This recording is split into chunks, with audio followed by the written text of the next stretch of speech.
criança que é atípica, ela já possui uma microbiota que é diferente, isso já é muito bem descrito em literatura, mas a gente ainda tem os agravantes do caso da Bela e do Benício, que foram as intervenções cirúrgicas e que a gente sabe que isso modifica a forma como os alimentos são digeridos, a forma como esse alimento passa para o intestino delgado, para o intestino grosso, muitas vezes não digerido da forma como deveria. Isso também pode piorar o quadro de desbiose. Então, assim, foi uma rotina que eu fiz para poder lidar com eles, né? Porque senão eu não consigo, imagina, não tomar banho uma hora e depois. Então, assim, eu sigo sempre a mesma rotina, desde quando eles saíram da UTI. A minha mais novinha, com 2 anos, ela teve diagnóstico de TEA. E eu, desde que ela era muito novinha, eu faço as modulações todas nela. Hoje o desempenho, a socialização, assim, é um espetáculo.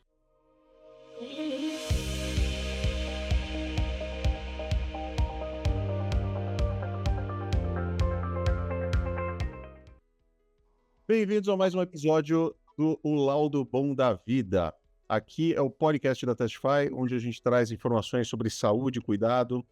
E hoje uma participação muito mais do que especial, que é a Mariana Mazelli, conhecida aqui pelo Instagram, pelo @quintuplos-capixabas, que tem uma história de vida que mostra muita resiliência, ao mesmo tempo é um exemplo de vida para todos nós. E vem também a doutora Thaís Martin, que é nutrigeneticista, e tivemos a oportunidade aqui de rodar alguns testes, né, de participar um pouco da vida e da família da Mariana.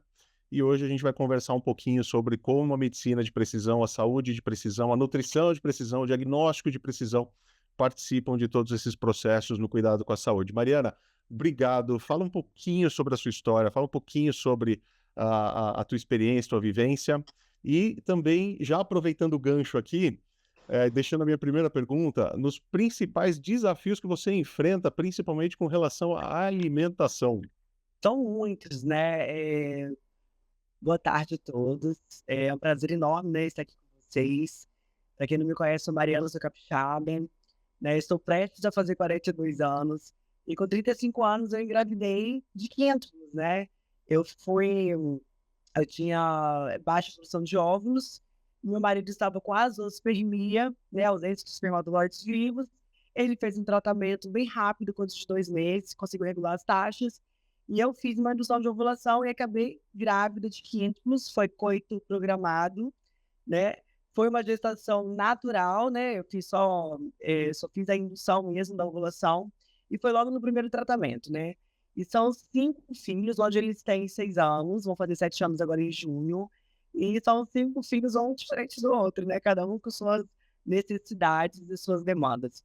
Eu tenho 2 filhos que são autistas, esses me demandam mais atenção em relação à alimentação, porque é um desafio para mim diário, né? Eu agora que eles estão fazendo 6 anos, eu estou começando a lidar com crises, né, coisas que não tinham antes, e eles sempre tiveram problemas intestinais. Quando eles eram bebezinhos, assim que eles nasceram, né, foi uma loucura, eles ficaram 4 meses internados, passaram por diversas cirurgias, né? A minha filha Bela, que é quem fez o teste, né, inclusive, da microbioma intestinal e persistibilidade alimentar. A Bela, ela operou 2 vezes o intestino. Ela operou a primeira vez com 12 dias de vida e ela teve uma perfuração espontânea, né? Ela teve tanta sorte, igual ela teve essa perfuração espontânea no intestino, uma alça colou na outra e aí não ficcionou todo o corpinho dela, né? Isso ela tinha 900 gramas.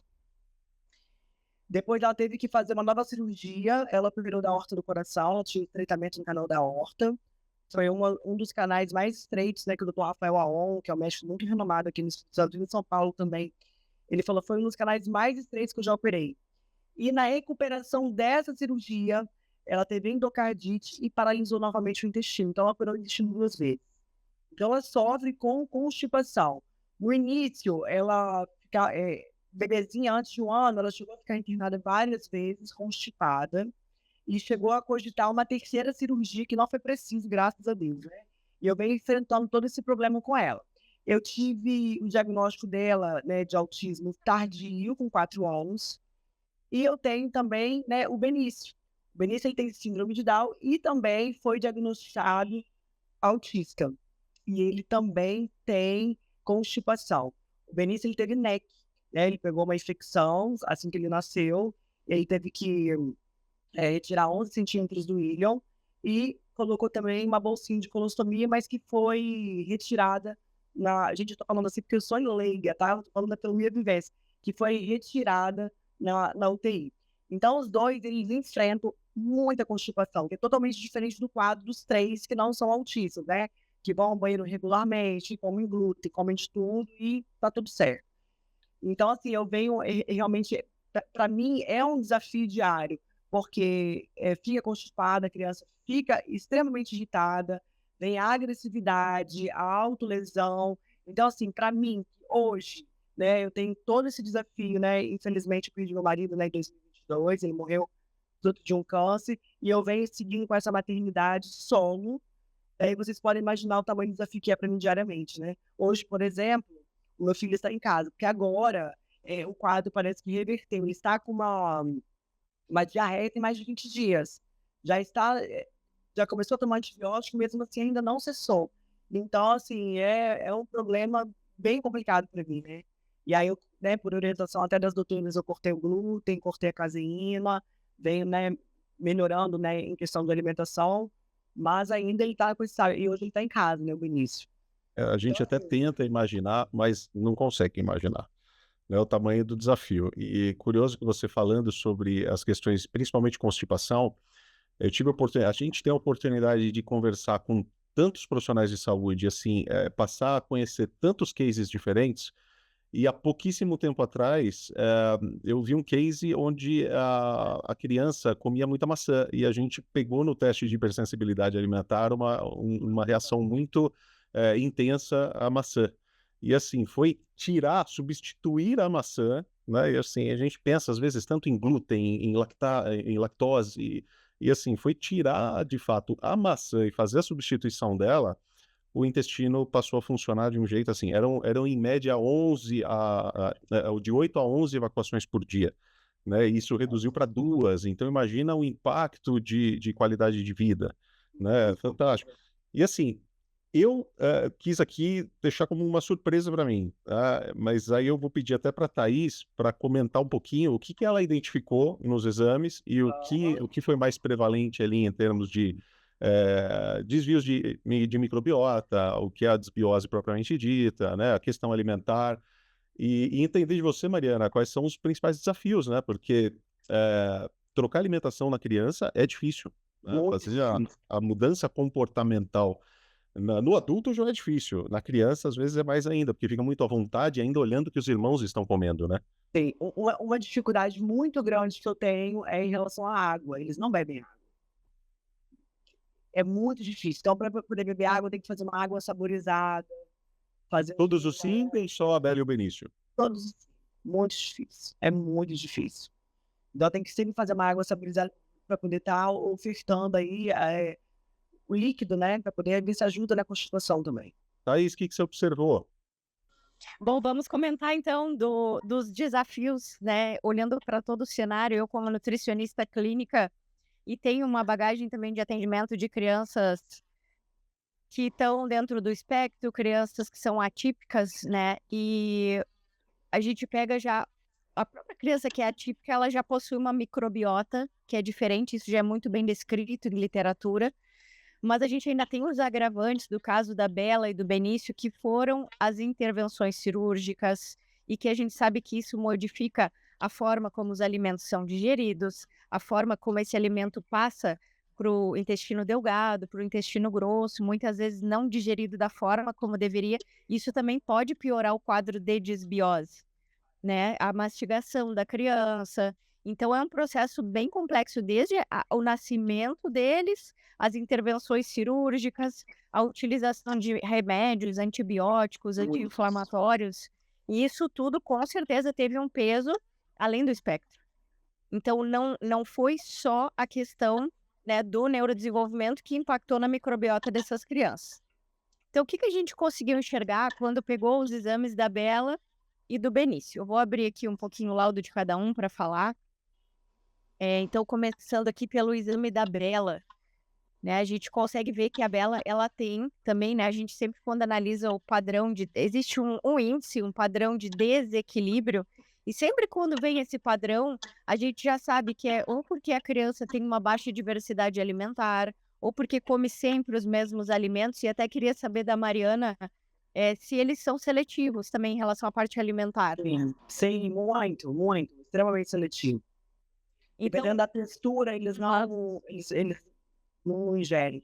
a baixa diversidade, né? Isso, a seletividade alimentar também é responsável por causar esse padrão que a gente chama de desequilíbrio, né? Com pouca diversidade. E a Bela, ela possui ausente uma bactéria que é muito importante, que é a quermância. A quermância é a bactéria que faz a integridade da barreira intestinal. E a gente sabe que hoje o leak gut que a gente fala, né, esse aumento de permeabilidade, ele altera diretamente o leak brain. A gente fala que o leak gut e o leak brain, eles estão diretamente ligados.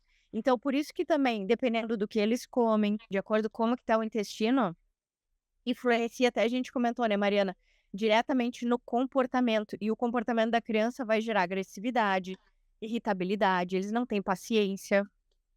Eu até comentei de um caso de uma paciente minha, autista, não verbal, suporte 3, e que quando a gente fez a intervenção alimentar nela, eu me lembro da avó vir em consulta e dizer para mim: Thaís, hoje a gente consegue levar a Laurinha em um restaurante, a gente consegue andar com ela na rua, ela é uma criança que tem mais paciência, mostrando a importância do tratamento intestinal no conduzir, em como essa criança vai conseguir desenvolver habilidades. Então, a parte intestinal, ela realmente é muito importante para essas crianças. Falando um pouquinho mais da Bela ainda. Thaís, sabe uma coisa que você me lembrou, aquele case que eu já comentei algumas vezes também, Mariana, só para te contar, que interessante foi isso, né? Eu tive uma experiência no Rio Grande do Sul, com um grupo de 21 crianças de uma clínica de desabilidades intelectuais. E uma dessas crianças, um menino de 7 anos, nenhuma socialização, e uma agressividade muito grande também. E a gente fez a dieta de exclusão baseada nos IgGs alimentares, e assim, a avó também trouxe uma informação para a gente de que em aproximadamente 3 semanas, ele diminuiu muito a agressividade. E a gente tentando entender o porquê, ele tinha uma lesãozinha ali entre o ânus e o escroto, né, ali na perianal, e essa lesão também sumiu. Então, o curioso é que, assim, baixou a inflamação, a lesão se resolveu, e eu sempre me pergunto, até hoje, porque a gente não vai saber isso nunca, a dieta de exclusão, ela diminuiu a agressividade por si só, ou ela tirou uma inflamação, uma irritação que deixava essa criança muito agitada, e quando isso passou, a criança ficou um pouco mais calma? E aí depois nós fizemos a modulação intestinal, né? E o pai, ele veio com um testemunho, mais ou menos uns 45 dias depois, falando o seguinte: foi a primeira vez que meu filho me olhou nos olhos. Isso, assim, uma experiência sensacional. A Thaís me lembrou com esse case aqui da Laurinha, né? E voltando assim um pouco também do exame da Bela, né? A Bela tem Shigella alta. E a Shigella, ela é uma bactéria que, como a gente comentou, pode estar presente em ambientes contaminados, em ambientes hospitalares. Inclusive, o Benício também tem essa bactéria, e essa bactéria ela é responsável muitas vezes por causar diarreia. Qual que é o nome dessa bactéria? Shigella. O interessante é que quando a gente fala da jeca, né, que é a gastroenterocolite aguda, né, que é a intoxicação alimentar, a grande maioria das vezes as duas causas são salmonela e shigella. Exatamente. Então é muito comum quando... E a gente pode ver que essa bactéria ela está habitando o organismo da Bela. Então me parece que isso não é uma infecção que seja recente. É algo que talvez ela traga, talvez até desse processo de internação, de tudo que ela passou, né? E essa bactéria pode passar, como a gente comentou, pode ter passado para o Benício e até para os outros irmãos. Podem ser portadores dessa bactéria. Thaís, uma modulação intestinal onde a shigella está presente, ela pode envolver antibiótico-terapia, né? Pode envolver, isso nós comentamos. Então é muito importante que essas crianças passem, talvez por um teste de SIBO, fazer com o médico. Eu até comentei sobre a dosagem também, a Mariana perguntou sobre o Clostridium, né? Qual é o momento que o médico vai definir se precisa de antibiótico terapia ou não? Eu sugiro né, que faça o exame de toxinas de Clostridium. Mas é um desafio, né? Agora eu tô enfrentando essa questão. Aí atrapalha ele, porque não vai na terapia, não vai na escola. Eu tenho, Mariana, a minha mais novinha, com 2 anos, ela teve diagnóstico de TEA. E eu, desde que ela era muito novinha, eu faço as modulações todas nela. Hoje o desempenho, a socialização, assim, é um espetáculo. Ela dá assim, hoje está com 10 anos já, mas desempenho escolar já é muito bom online, tudo. O que ficou de fato foi uma TDAH, um TDAH importante, né? Então ela assim, ela está sentada na primeira fila ali. A professora está explicando alguma coisa. A professora virou de costas, ela já está no fundo da sala dançando, né? Então ela foi para o mundo dela e se isolou. Aí que a gente entrou, ela já estava com 9 anos quando a gente entrou com tratamento medicamentoso, né? Fazendo a tamoxetina, o Atenta, né? E ela também já ajudou bastante essas questões da atenção dela. Mas assim, desde muito pequenininha eu já faço a modulação, suplementação, exclusão de alimentos de potencial inflamatório. Foi muito, muito perceptível assim a resposta dela. E uma coisa, né, que a gente fala, a criança ela vai circular entre os níveis de suporte. Então, Gustavo, com certeza você trouxe ela para um suporte 1, mesmo que ela fosse um 2, né, que ficasse ali, você conseguiu trazer ela para um suporte 1 e a gente fala, né, dessas transições que a criança pode passar. A criança não fica presa num suporte, então, parabéns, Gustavo, eu não sabia dessa Isso é muito informação. interessante, porque a Bela, quando ela tinha 1 aninho, ela foi a primeira a falar, né? Mamãe, papai. E aí, por um determinado momento, ela ficou completamente muda. Aconteceu com a gente. E agora, com as terapias, né, melhorando a questão da alimentação, ela e tanto o Benício eu tô notando na atenção, eu chamo Benício, ele já olha, porque ele nem olhava, se chamava Benício, ele estava no mundo dele. Já melhorou essa questão, né, da fala, que a Bela já tá até cantando musiquinha, mas ela tipo assim, ela vive ainda no mundinho dela.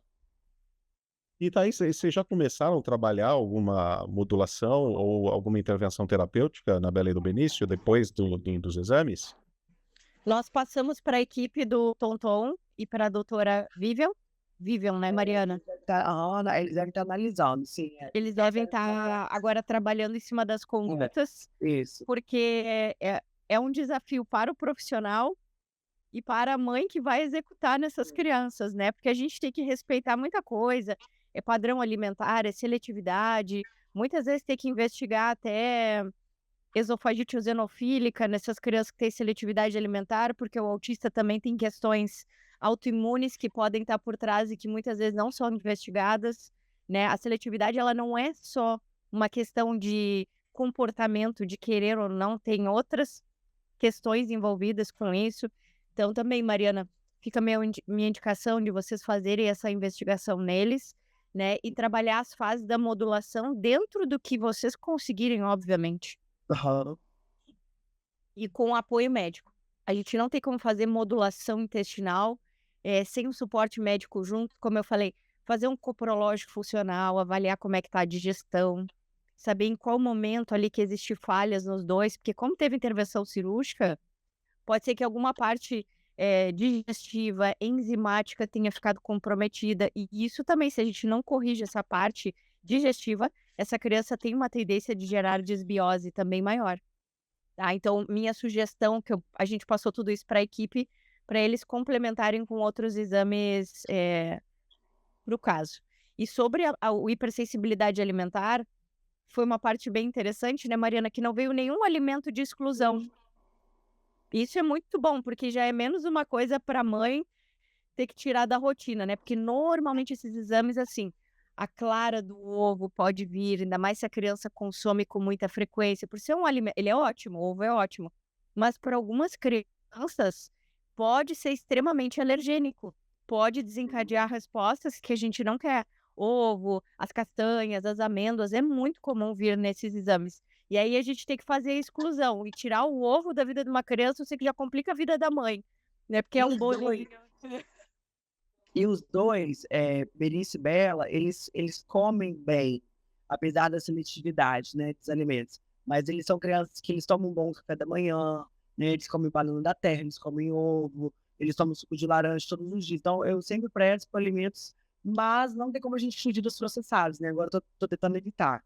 É muito difícil fugir por causa dos outros três, né? Mas o que dá para me evitar aqui, eu tô evitando já. Com certeza, isso já é um ótimo caminho para começar, né? E eu digo, Mariana, pode ter certeza, mesmo que faça a exclusão de caseína, de glúten para todo mundo, não vai fazer mal para ninguém. Pelo contrário, Sim. eu acho que já é um bom caminho, porque o que a gente vê hoje da vida adulta, eu que atendo muito adulto, a maioria das pessoas não fica bem comendo glúten. A maioria das pessoas não responde bem a derivados de leite. Isso eu posso te dizer assim, ó, mais de 80% das pessoas que eu atendo. Então, assim, claro, são crianças, a gente não pode privar de uma festinha, de uma ocasião eventual, mas na tua casa, pode ter certeza que vai fazer bem para todo mundo. E Mariana, qual que é a tua expectativa em cima dessa intervenção toda, baseada no que foi identificado? Tua expectativa em relação à comunicação, em relação ao comportamento, em relação à alimentação, seletividade, em relação a sono? Então, eu tô bem esperançosa, né? Porque como eles estão crescendo, cada vez tá ficando mais difícil para mim ir sair com eles no restaurante. Então, assim, a minha expectativa mesmo é que primeiro, né, desenvolva, né, a fala, que eles precisam muito, e nessa questão comportamental também, né? Porque tá bem complicado para mim. Então, melhorando o comportamento deles, a fala, a atenção, eu acho que melhora também a minha qualidade de vida. Porque a questão do intestino tá no Benício, tá provocando até uma mudança comportamental no sono dele, né? Eles são crianças que eles dormem muito cedo, eles dormem 7, 8 horas, tá todo mundo dormindo. E o Benício tá vindo dormindo 11 horas da noite, aí quer dormir durante o dia. Então O eles estão sono mais fracionado e não tem aquele repouso completo, né? e Aquele acabam me descanso que eu dei. atrapalhando, porque assim, são os 5 aqui, são 5, os 5 tomam um café da manhã junto, eles almoçam juntos, eles tomam banho em fila. Então, assim, foi uma rotina que eu fiz para poder lidar com eles, né? Porque senão eu não consigo, imagina eu tomar banho uma hora, outro depois. Então, assim, eu sigo sempre a mesma rotina, desde quando eles saíram da UTI. São 2 banhos por dia, café da manhã, almoço, lanche da tarde, janta, né? Então, eles sempre fazem essas mesmas refeições, nos mesmos horários, mesmo estando na escola, né? Quando eles chegam na escola 5h30, é o tempo que eu tenho de dar a janta, o banho e botar para dormir. E aí, Benício tendo essa troca de horários, está me prejudicando, porque eu também preciso trabalhar.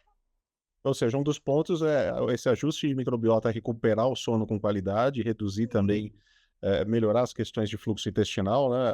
Trazer para uma realidade. Mental, né? Reduzir as crises, porque acaba que, como eles não falam, eles são não verbais, eles, né, se auto-lesionam. Então, reduzindo as crises, aumentando a atenção deles, vai melhorar muito, né, a minha questão a minha qualidade de vida também. Thaís, em termos de publicações científicas, muita coisa fala sobre a microbiota e a diferença da microbiota entre homens, mulheres, na idade, gestantes, cada fase da vida tem uma microbiota, né? E a criança até também tem uma microbiota típica, né? A criança do TEA tem. A gente não sabe o que chegou primeiro, né? Será que é a microbiota que em algum momento exacerbou esse mecanismo neural, né? Se essa criança já vem com essa microbiota, ou se o TEA que altera o intestino, né? A gente não sabe se esse eixo. A gente sabe que existe um eixo de ligação dupla, mas o que chegou primeiro realmente é o que a gente não sabe, né? Mas, assim, alguns estudos falam que já dentro da barriga da mãe, né? Essa microbiota, essa formação neural, com certeza, né? Ela vem desde a barriga da mãe, mas o que chegou primeiro é uma grande incógnita. Mas sim, as crianças possuem uma microbiota que é diferente. E aí, falando também agora um pouco do exame do Benício, né? Uma das perguntas que eu fiz para Mariana, ele é mais gordinho? E ela disse que sim. Sim. Então, ele tem essa alteração entre firmicutes e bacteroidetes, que quando está alterada, a criança ou a pessoa, o adulto, tem uma tendência maior de ganho de peso. Então, quando a gente viu esse exame dele aqui, é muito característico. E diferente da Bela, o Benício tem aquermância normal. Isso é muito interessante porque é muito bom. Então, olha, uma criança que é constipada e tem uma aquermância normal, mas ele também tem a Shigella. E aqui que entra a questão também, Mariana, de fazer algumas exclusões alimentares para ver se ajuda, né, nesse trânsito intestinal, reduzir processado, trabalhar com o médico para avaliar se precisa fazer antibiótico terapia. Ele está usando antibiótico por algum motivo especial ou foi... Então, agora ele tá usando por causa dessa diarreia exacerbada, tá usando Azitromicina? Azitromicina. Só azitromicina ele tá usando? Só, e Floratil é o que ele tá usando. Porque eu pedi 3 suplementos, que inclusive vai ajudar muito, mas não vende no Brasil, que é o prebiótico. Uhum. Tem 5 bilhões, né, que não encontra aqui no Brasil. O NAC e o ômega 3. Então, os 3 eu pedi, tá vindo de fora. Então, eu tô esperando chegar. E é o que o doutor, quem cuida deles é o neuro, né, do Thiago Guzmão. E ele falou que vai melhorar muito a questão do intestino, né, ajudar. E essa Shigella que tá aqui, né, em contagem alta, veio aqui no exame. Então, a gente não sabe se ele pegou da Bela ou se a Bela que passou, ele. Muita chupeta, né, eles chupam chupeta, né, um do outro. Tá. Entende? É uma trocação de chupeta aqui. Eu tô tentando tirar, mas é difícil demais. Mas eu acredito que o caso do Benício a gente consiga resolver um pouquinho mais fácil, porque ele tem a aquermância. Então, assim, o intestino dele, a princípio, é mais protegido, não tem tanto aumento de permeabilidade quanto o da Bela, talvez até por isso que ele absorva melhor nutrientes, né? A Bela, que é mais magrinha, que não tem a aquermância, tem uma certa dificuldade. Então, pode estar relacionado, inclusive, a essa aquermância aqui, tá? Mas, com certeza, ele vai ajudar bastante esse tratamento. O NAC, ele é bem importante para quando tem SIBO e disbiose. O NAC é um dos suplementos usados. Até a gente comentou sobre a berberina. A berberina também em doses infantis pode ajudar muito porque ela age como antimicrobiano natural. Muitas vezes, quando a gente não pode usar antibiótico terapia, a literatura é muito vasta sobre o uso da berberina nesse auxílio também. Então, tá super correto, Mariana. Ótima conduta. E aqui no exame do Benício, a gente vê assim, um classe 3 de alimento. Não é exclusivo, mas também poderia colocar num rodízio, né, caso fosse necessário. Mas assim, eu não colocaria, tá? A gema de ovo veio aqui como classe 3. Está um pouquinho aumentado, não é classe 4, mas também poderia colocar num rodízio, viu, Mariana? Acho que agora tudo que vier para somar, né, é benéfico para o tratamento deles. Mariana, como é que você imagina as intervenções, a resposta deles às intervenções, essas mudanças alimentares? O que você enxerga de desafio? E não só com relação a eles, mas também com relação aos irmãos, né? Porque acaba mudando a casa inteira. Exatamente, acaba que eu vou ter que mudar a casa inteira, né? E é bom assim, porque eu já sigo, né? Que quem cuida de mim também é o Dom. Só de eu ter já feito algumas mudanças na minha alimentação, eu já senti uma grande diferença na questão do meu intestino. Então, assim, vou ter que mudar todo mundo. E eu acho que vai ser um desafio, né? Como tudo na minha vida, nada é fácil. Mas a gente vai vencer, né, gente? Tudo pela qualidade de vida deles, acho que vale a pena. Aí eu tenho uma funcionária também que ela é bem carinhosa com eles, eu acho que a forma de dar carinho é dando um pãozinho, um chocolate, tudo coisas que eu vou ter que conversar e ter esse cuidado a mais aqui em torno e explicar, né, o porquê, né? Uma próxima fase nossa aqui já é pós-intervenção, né? É entender como que vai ser, depois a gente conversar para entender como que foi esse processo da intervenção, como que foi a mudança percebida, né? E correlacionar essa mudança toda com o que a gente conseguiu enxergar nos exames também. Acho que vai ser uma conversa... Parênteses aqui, só te interrompendo, doutora Thaís, depois você me falou, corta o glúten e tenta evitar, você falou, tenta evitar o glúten e a caseína. E eu já senti, acho que em 2 semanas que a gente fez a reunião, 2 ou 3, eu já senti uma certa diferença no chamar. Tipo assim, Benício, ele olhar, porque coisas que ele não fazia, a gente está se surpreendendo. De pegar objetos para brincar, ele não brincava com objetos, brincando e falando 1, 2, 3 e já, ele é não verbal. E pegou também o celular e falou oi, oi. Então, coisas assim, mínimas, né? Ai, Mariana. Para uma maternidade típica, isso não é nada, mas pra gente, a gente espera tanto, a gente vibra tanto por um momento desse, que tudo é motivo de comemorar. E eu vivo as 2 maternidades, né? Então eu tenho como comparar. Eu tenho já a minha Laís, que estão bem avançados, Tenho a Beatriz, que fica no meio termo, ela tem paralisia cerebral, porém, o cognitivo dela é totalmente normal, então ela fica, né, lá e cá.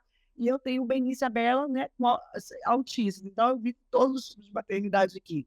E eu comemoro, assim, cada pequena, grande vitória. É uma coisa impressionante como que a gente comemora. O fato de eu chamar ele olhar para trás, também, ele olhar para trás, e olha, tá tendo resposta, entendeu?